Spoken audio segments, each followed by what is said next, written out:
From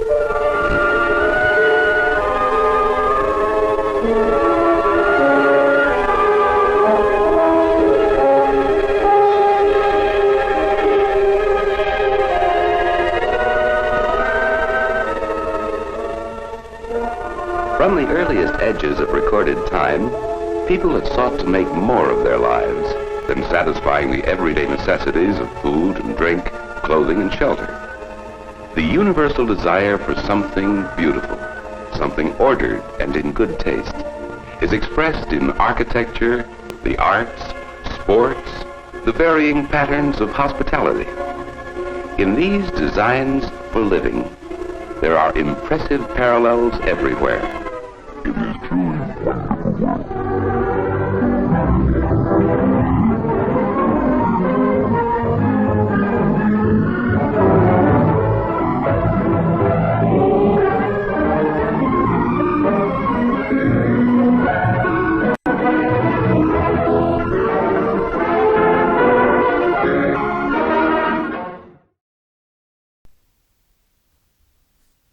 Introduction. Our planet is a lonely speck in the great enveloping cosmic dark. In our obscurity, in all this vastness, there is no hint that help will come from elsewhere to save us from ourselves.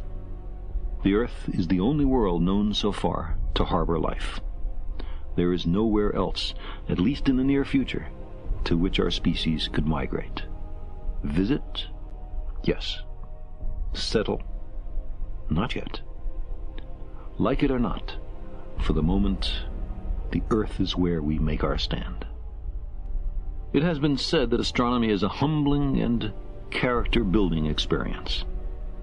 There is perhaps no better demonstration of the folly of human conceits than this distant image of our tiny world. To me, it underscores our responsibility to deal more kindly with one another and to preserve and cherish the pale blue dot, the only home we've ever known. It's easy to imagine the end of our world, the end of everything we've ever known, met, loved, and made, will end in a big crash. The final comeuppance. The great tide screaming the end is nigh. But it is also easier to imagine a simple way out of the sticky, bubbling, toxic bog we've walked ourselves into is death, suffering, and quick. You've been waiting for this moment all your life. You knew it was coming, so you kissed your kids' heads and resigned yourself to your fate. Oh no, it's not that easy. When dreaming of the future, we dream of complete and utter freedom, a techno-utopia. This is what some would call retrofuturism. But what made that futurism so retro was capitalism, because a techno-utopia is a communist utopia. Months to scrounge up enough titanium just to build a 4-meter cockpit.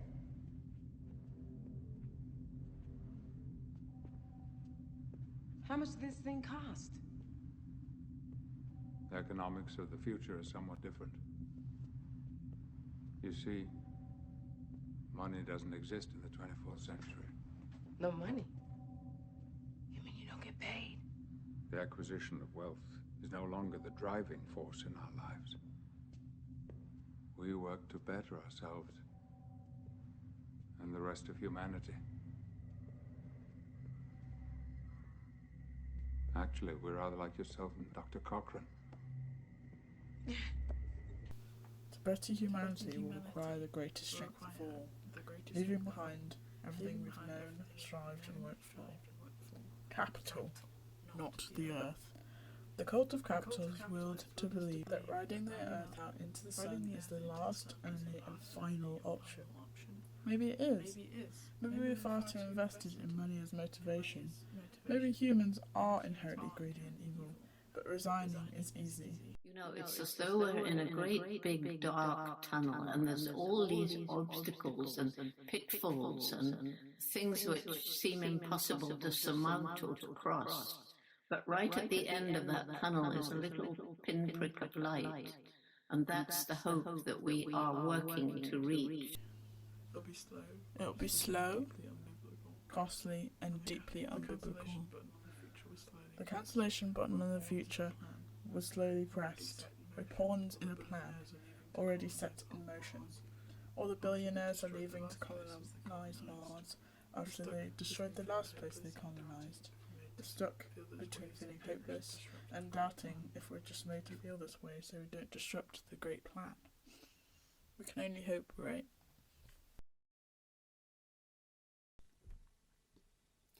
Chapter 1. The Child.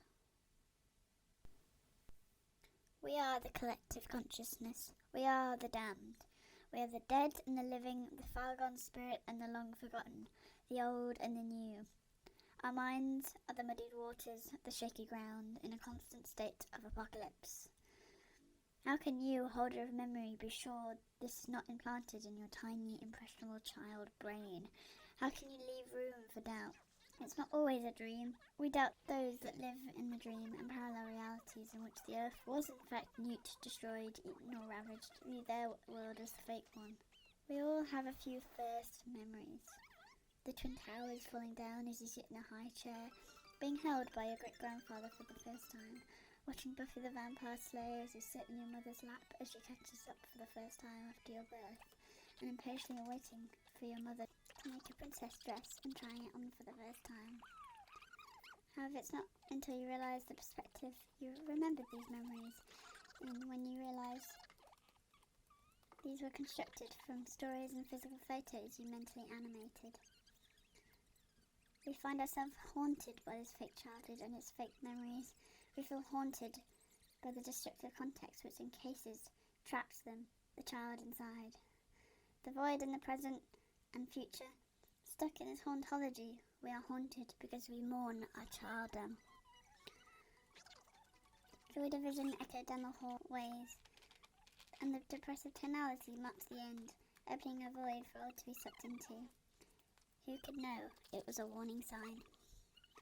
Rest in peace, the child. Long live the child.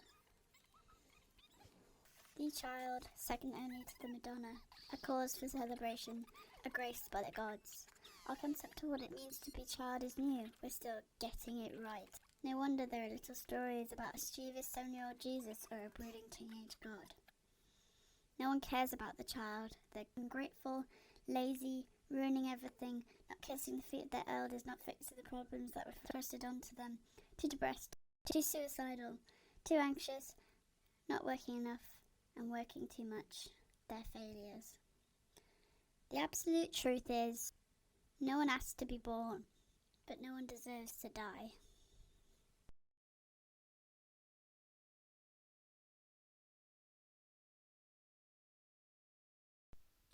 Chapter 2. Haunted Childhood. Fear not, I am the first and the last, and the living one. I died, and behold, I am alive forevermore, and I have the keys of death and Hades. Build a bookcase, diddly-bidey-doo. Yes, right, Holden. Let's see then, shall we? Shouldn't be too difficult here. Have a quick look at the instructions first. Yes, fit pieces X and Y together using these things marked Q. Hi, Max! What are you doing? Hello, Jake.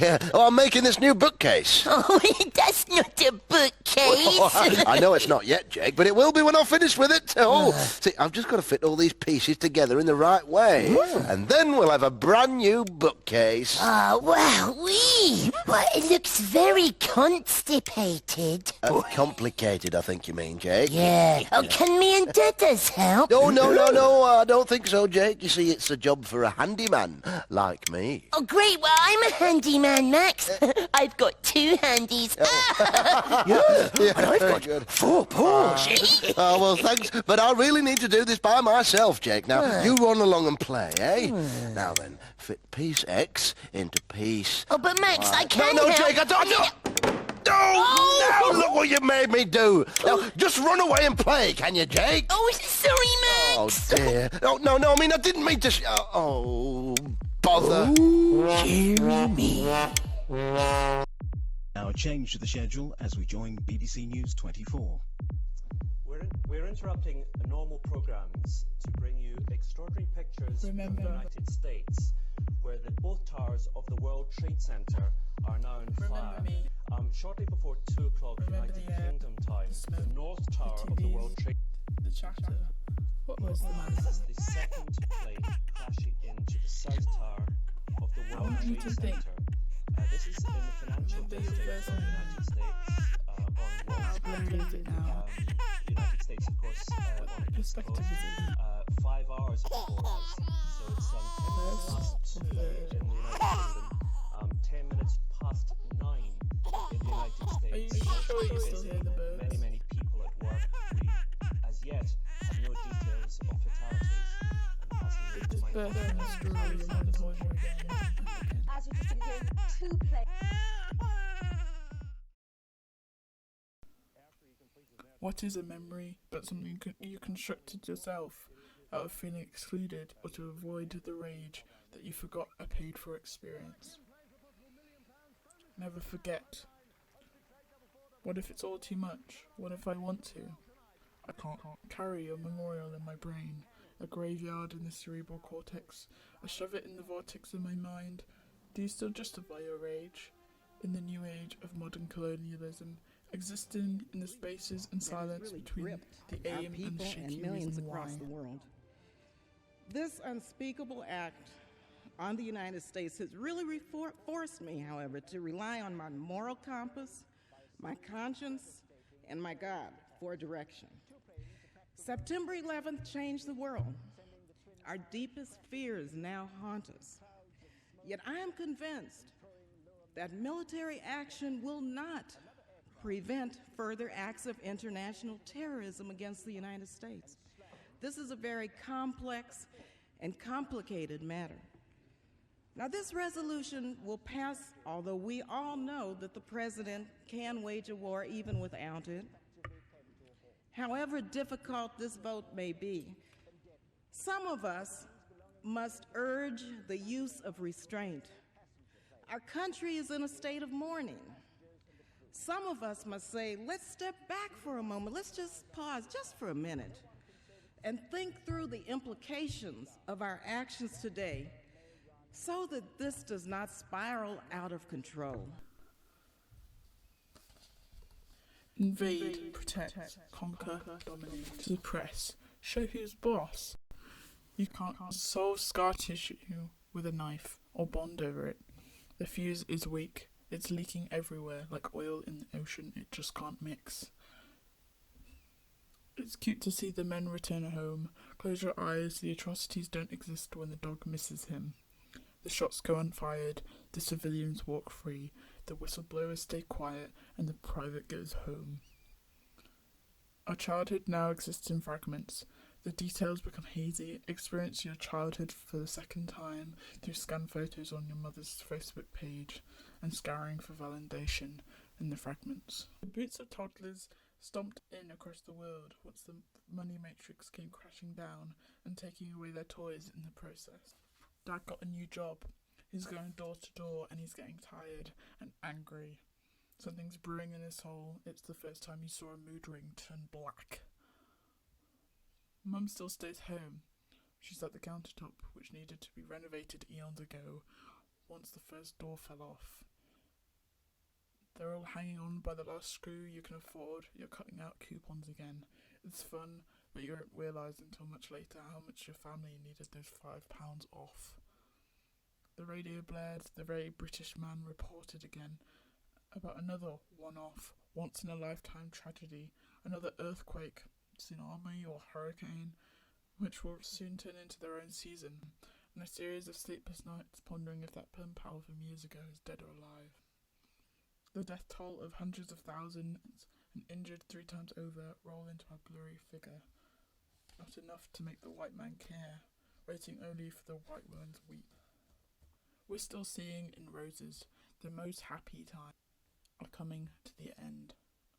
Our world is ending every day. It ended last night just for one of them to be swallowed on a school trip by the Swiss-made black hole that never posed a threat, but you forgot to tell kids that. The weird feeling settles in once the consciousness forms. Aesthetic glasses begin to decay at the edges, but also remains green where it counts. And the great wizard, saviour of the Great War, is making the right choices on the checkerboard, checking right at the national tragedy and left at the school shooting. He's locking up all the whistles in the wind. The end of the world is the end of what you knew. Your world doesn't change if your eyes rise over, it's over. The bad moon is rising under Tory blood-soaked hands. It's brewing, bloody, ebbing under the surface, piercing the veil of acceptance. Chat rooms turn into chatting publicly. Forums form aggregations of toxicity. The dominoes are set up by the capitalists and the alt-right rising. They all fall, creating the very wormhole we feared. Chapter 3. A Moment of Realisation.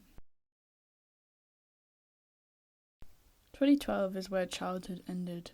Twitter to complain to 13-year-old Rebecca directly, calling her a whore, urging her to commit, not funny, urging her to commit suicide, and genuinely participating in the single biggest act of bullying in world history. The death of cyberspace and influences. Kobe 2012 and infographic activism. In the past 2 days, people all over the world have watched a 30-minute video on YouTube and then sent it to a friend, posted it on Facebook, or tweeted the link so someone else could watch it as well. And tonight, nearly 10 million people know about the atrocities happening in a country in East Africa and a man named Joseph Kony. Joseph Kony left Uganda 6 years ago. The Higgs boson that could have ended the world. The supposed end of the world and the rapture. If one thing ended on December 21st, 2012, it was Gen Z. It will be a day just like any other. It was a late break. What was this all for? We're never home at the end of the world. It's all a joke, something we tell ourselves, just to scrape by. It's a great coincidence. The jumble of paths all merged to meet us here. A generation collected, to wait in the shelves as you pave the road to hell. The white clock mounted way up high. The young souls trust the old, that the madmen on the news are only mad. But the madmen bring the most useful information, right? They're touched by the oracles, vessels for the gods. Tick, tick, tick, tick, tick, tick, tick, tick, tick. Boom. The dust rises and settles between the misbegotten dirt. It's clogging up the great crack that's ever growing across the smug faces that just don't care about the sick and dying. It doesn't mean it's filled, and tell your kids everything's fine and done. Do you think that's the same man you saw giving the big speech as he came home from school all those years ago? He's not the saviour. The world is changing. Or am I no longer docile and accepting what is presented to me? Seems like we were fooled, that anyone with power is anyone with good intent. Chapter 4. Inheritance. I wish it were better. This is no foretold good place. Coming of age in the age of nothingness. The chairs and the tables lay empty now, for different reasons. A birth of fire, a childhood of rage, and an adulthood of nothing. Keeping our distance, you realise no one wants change. It's scary, isn't it? The confrontation. Why? We are raised with the same air, anger, jet fuel, and American white rage. The man on the TV said the world would end again. Another camps in the street for months screaming at every mother and child. He proudly wears the end is nigh, believing it in every fibre. The human experience is completely unique. We all learn different lessons, allegedly. I'm told I know nothing about the world, the economy, the inner workings, how men should be leaders. What I do know is, I didn't make this. I inherited a bog, a toxic, bubbling, leaking, oozing, rising and rising bog. There are dozens of missing bodies, murder weapons and getaway cars. It's green and chunky and opaque, too opaque to see through. The bog hog tells me 3 rules if I wish to be the gatekeeper, or get tossed in for stew. 1. Maintain the level. 2. Keep it livable. 3. Change nothing. That's impossible when the frogs and the fish are all goners already, and the bark is swelling and swelling. It's a Kobayashi Maru with no cheat code. There is no way out. Conclusion. The future.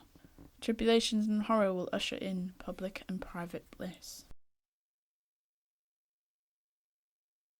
What a little baby you are. Don't you have any self-respect? You don't see us going around sucking on pacifiers. It's time to grow up. It's an end of the garden. We're all dirt of the new world. It's all compost.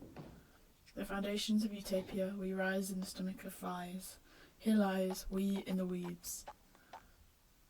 Your torment leads us here, to this moment, a new dawn, a new life. Long live the garden at long last. Nigh at the end, the giver at their bend. The fire ignited within by the dystopian novels they were fed as children slowly went out. Every generation thinks they're the best, they're the coolest, the most powerful, the ones who changed the world. But look at where we are now. The carelessness, the hatred, the end. What kind of great generation got us here? And who, if any, will get us out of it? We're stuck between two pillars in the ruins of Babylon, so close to utopia yet so far, it's on the tip of everyone's tongue. If we all want a utopia, what's holding us back from making that happen? You, me, and the 1%? Mostly the 1%. Rise before the trumpets, the angels, the thrones, plague, seals, lightning, blood, fire, vials of wrath, thundering hail, lampfire, earthquakes, fantastic beasts, dragons, demon frogs, scorpion, base, locusts, Gog from Magog. I return to the garden of Groenig from the years of separation and disconnect from body and mind. At the site which held my paddling pool and hula hoops, I begged the void for a semblance of a future. It seems now the receiver was left unplugged. Last chances sailed, manifested in flames and misplaced blame. Soon Generation Z will no longer be children. The last mature when the deadlines for preventing climate change will close. Looking to the future, I can only think of my own children, the unborn children, Generation Alpha. I worry not for the hyper-parenting of media, those damn iPad kids, but for the end, because I'll probably only see the start and the world won't explode. When the drawn-out suffering begins, your worship would. It doesn't matter how hopeless you feel, you must do something.